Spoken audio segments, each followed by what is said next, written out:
Wheelchair basketball is an immensely popular, inclusive sport played at different levels throughout the world.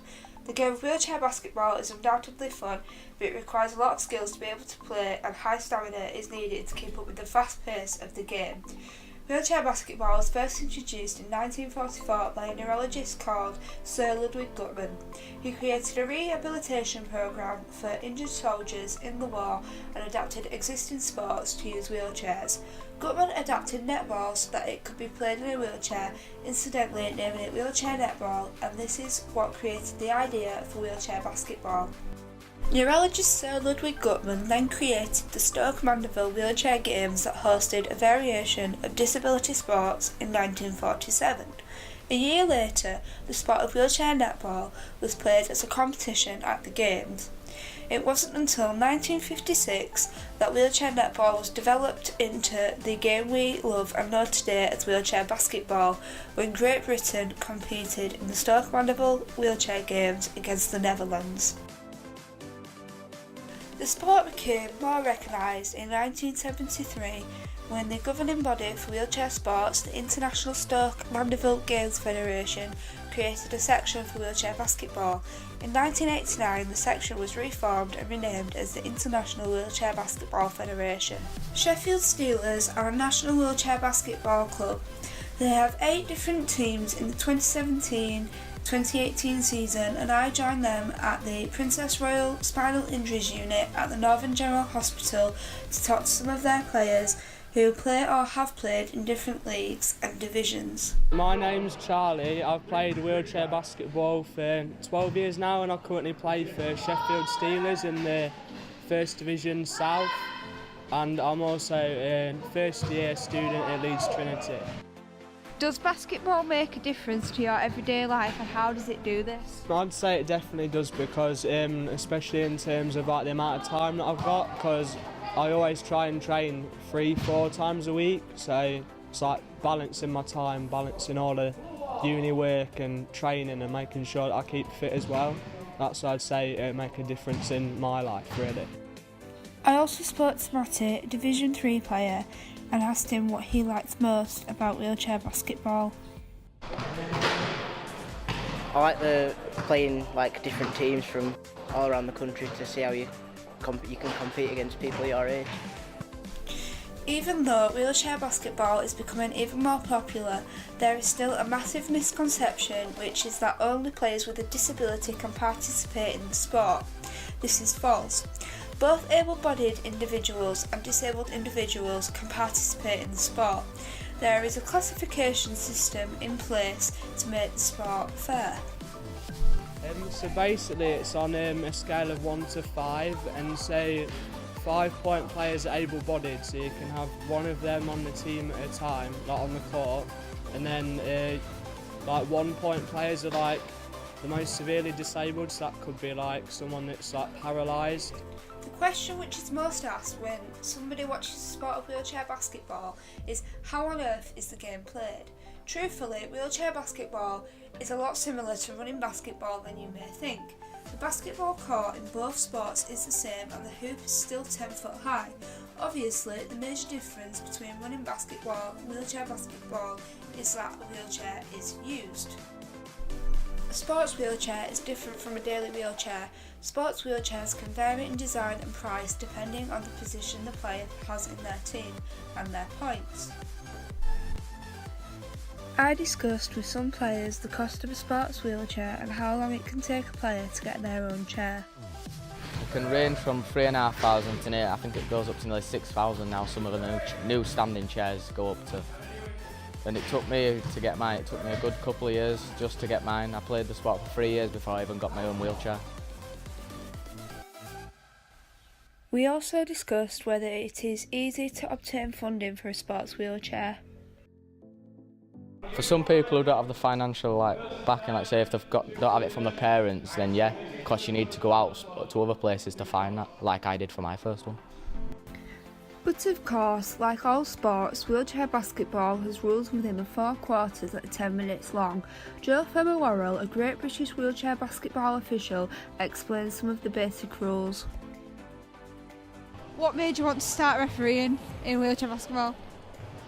Well, I've represented Wales at under-19s and under-23s level, and sort of realised that as an able-bodied player, that's my limit. So I knew that there was a lot of other roles involved. I was involved as a table official, and from there I sort of made that natural progression to refereeing.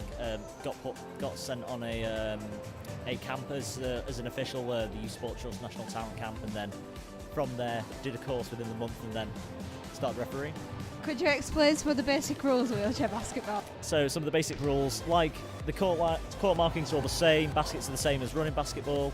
Instead of travel, the travel rule is you can have 2 touches of your wheels, so 2 pushes, and then you have to dribble the ball. Your basic contacts, don't hit each other, be nice. I joined Toby Wales, a wheelchair basketball player, and asked him to explain and give tips on dribbling, passing and shooting. Dribbling the ball in wheelchair basketball is very important, especially because of the 2 push bounce rule. You need great strength to be able to control the ball, and players should use their fingertips to bounce and dribble the ball. Passing in wheelchair basketball is also equally important. Players are required to make strong passes in offense to work towards getting a basket. Wheelchair basketball passes include bounce, chest, overhead, hook and javelin. Shooting can be a hard skill to perfect in wheelchair basketball, as you have to rely on just your upper body strength. Shooting techniques differ depending on where you take the shot, but the general form to shoot in wheelchair basketball is fully extending your arm and flicking your wrist with the follow through. The most common shot in wheelchair basketball is a layup. An example of a layup would be driving to the left hand side of the basket and underneath the basket shooting with your right hand with your left hand supporting the ball. Layup drills are often trained before games so that the player can become familiar with the shot. Wheelchair basketball players usually have a position within their team.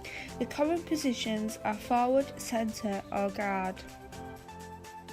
A forward player in a team is usually taller than the other players, as they are required to be stationed near the basket in both offence and defence to shoot and get rebounds, and also to stop opponents from passing and shooting within the key. As the shot out at one end was the accuracy of number 11 Bronte Wales, who kept Yorkshire's tally ticking over to secure 7th place. A guard or centre, depending on the composition of the team, is required to take the ball down the court and pass to other players in offence. In defence, they are required to defend the key with their team.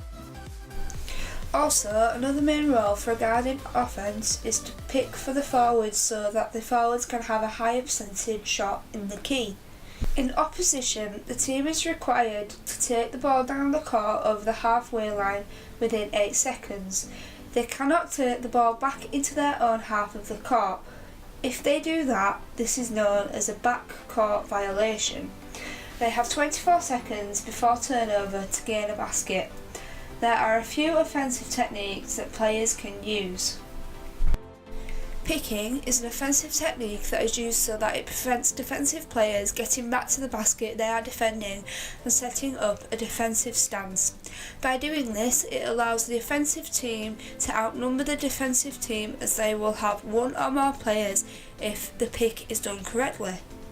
To perform a pick, a player will push their chair in front of a defensive player to prevent them from moving. The offensive player sets the pick so that the defensive player cannot move, but they can move towards the basket without being beaten by the defensive player. Defensive techniques are usually setting up defence within the key. The first type of defence setup is a high line.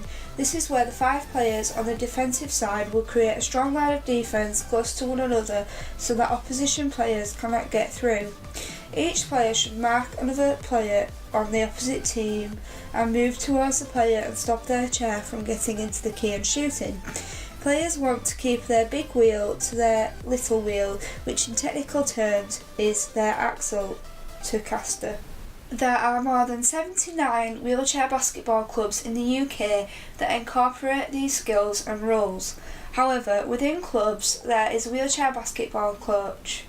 Mark Schofield is a coach at Sheffield Steelers. My name's Mark. I'm a wheelchair basketball player and coach for Sheffield Steelers. I've been here about 10 years now and I've just started coaching the last 2 years or so. What is coaching wheelchair basketball like? I guess it's like any other sport, probably depends who you're coaching and what your kind of goals are. I've been put in charge, or I'm the assistant coach for the Division 1 team. So I'm coaching a group of guys who know what they're doing to some extent, so it's up to me to manage expectations and what we want those guys to do. Do you find that wheelchair basketball positively influences your players' life that you coach? I'd say so, yeah. You see a lot of kids who come here, it's their social life as well as kind of their sport life. All their friendships are here and whatever, and a lot of kids come to us and it really brings them out of their shell. That's one of the things I really enjoy seeing when I'm coaching. The National League within the UK consists of different divisions. These are Division 4, Division 3, Division 2, Division 1 and Premier League. No player under the age of 14 can play in the National League. However, there is a Junior League and Women's League available. There is no opportunity for a player to play professionally in the UK, as the highest league is Premier League.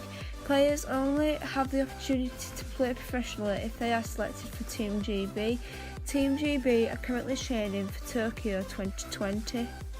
At the minute we're working towards Worlds, but Tokyo's a couple of years away at the minute, so we're hoping to medal at Worlds first, and then it'll be Europeans again, and then off to Tokyo. I discussed with a few players their basketball career and whether they had played in different leagues and what their best moment was. For the first few years of my career I played down at Leeds Spiders, and then other than that I've played for England North at the school games and Yorkshire at the national championships for about 10 years. I played in Euro Cup, school games and regional and nationals. So with that all in mind, what was your best moment in basketball? Winning gold with England North. Probably say my proudest moment was I played for the Great Britain under-19 team in a couple of games, friendly games against Germany. So that's probably the best moment so far. Of course, wheelchair basketball is not just played within the UK. Wheelchair basketball is also a very common sport played throughout Europe. There are currently 32 committees created within Europe for countries that have wheelchair basketball teams within the continent. I managed to speak to Mark Schofield, a wheelchair basketball player and coach who has played for a professional club in Italy.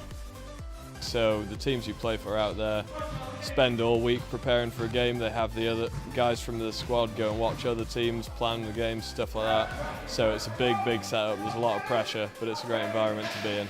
Do you think that the UK needs to have more funding for wheelchair basketball or disability sports in general? I'd love to see that personally. Having played abroad in that kind of setup, I'd love to see that back over here.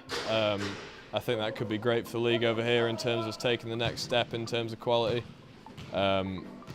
We just have to kind of wait and see. I really hope that it happens. I guess it's just a matter of time because it's happening all over Europe now. Wheelchair basketball can also be incorporated into education. Inclusive Zone Basketball is an adapted version of wheelchair basketball that links elements of the national curriculum for physical education. It allows players, both disabled and able-bodied, to participate in a fun game of basketball. Inclusive Zone Basketball, commonly abbreviated to IZB, allows 2 running players and 2 wheelchair players on each team to work together in the game. Players are required to pass into all zones. There is a zone at either side of the court where a running player from each team runs. The zone in the middle has 4 players in wheelchairs, 2 from each team. There is often national competitions where schools across the UK compete for the title of Inclusive Zone Basketball Champion. Wheelchair basketball can have a profound positive effect on people who participate in the sport. What do you enjoy most about basketball? Inclusion of able-bodied and disabled people. I really enjoy it. I think it's the inclusion side of it that makes it so special. You can play with family, with friends, and I think that's for when you first start playing basketball. It's quite daunting to come into it and not really know anybody. So for me, I had my brother that joined with me, so that was quite special for me. What's it like playing for Great Britain? Oh, Pretty amazing, really. Like it opens up so many doors for you, and you make so many new friends in doing so. You know, it's not just friends for GB. It's friends, like you make friends all over the world. So that's pretty special. I started playing basketball in 2012 after the London Paralympics. I can remember getting up every day and going to watch basketball and all sorts of other sports in the Paralympics, but basketball especially, which kind of caught my eye. So straight away after then, in September, I went and joined a club in Leeds. Like, I found this sport and it's just changed my life. Like, I've become a lot more outgoing, stuff like that.